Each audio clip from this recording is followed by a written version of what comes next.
Salam dostlar, bu 5-ci sinif təbiət iş dəftəri, 2-ci isə ümumiləşdirici tapşırıqları izah edəcəm. Səhifə 73. Birinci sual. Fosil yanacaqlarına aid yanlış bəndi seçin. A. Fosil yanacaqları neft, təbii qaz və daş kömürdür. Bu doğrudur. Yer kürəsində bərabər paylanmışdır. Bu yanlış fikirdir. Həm suda, həm də quruda rast gəlinir. Bəli, bu doğrudur. Yerin dərinliklərində uzun illər ərzində yaranır. Bu da doğrudur. Ona görə yanlış bəndimiz olacaq B variantı. Neft ehtiyatı necə əmələ gəlir? İzah edin. Deməli, yazırıq.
Deməli, neft illər əvvəl yaşamış və ölmüş canlıların əsas da dəniz canlılarının orqanizmlərinin qalığından əmələ gəlir. Bu qalıqlar dəniz dibində çöküntülərin altında qalıb zamanla yüksək təsir və temperatur təsiri ilə neftə çevrilmişdir. İndi keçdik 3-cü tapşırığımıza. Meşələrin qırılması nəticəsində hansı mənfi təsirlər baş verir? İzah edin. Heyvanların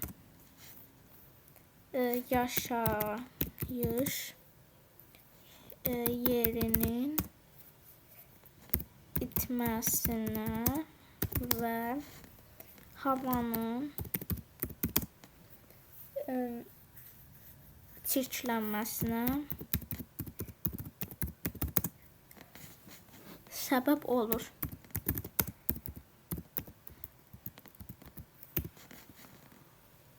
Meşələrin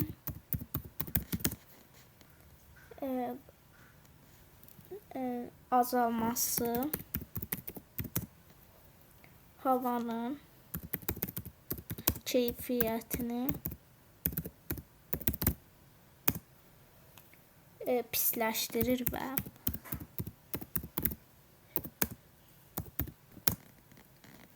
iqlim dəyişikliyinə səbəb olur.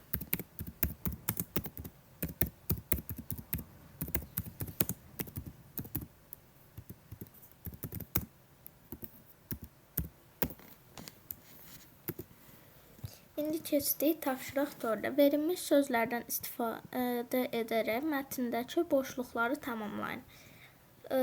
Yer kürəsində ən vacib təbii ehtiyatlardan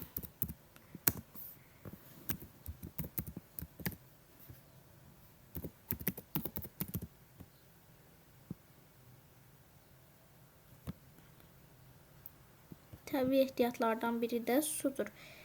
Sudan əkinçilik,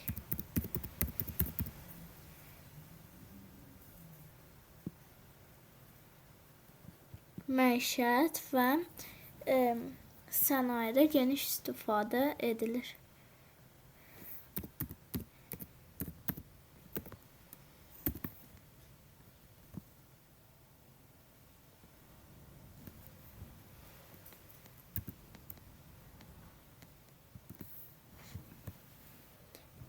Yer kürəsində ən vacib təbii ehtiyatlardan biri də sudur. Sudan əkinçilik, məişət və sənayedə geniş istifadə edilir. Yer kürəsinin su hövzələrinə çirkləndiricilərin atılması nəticəsində su çirklənməsi baş verir.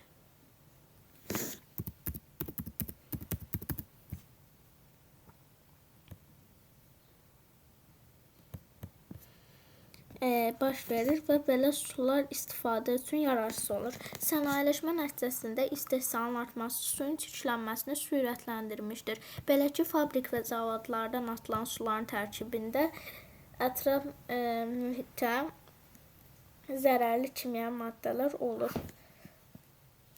Çirklənmiş su sağlamlığa mənfi təsir edir.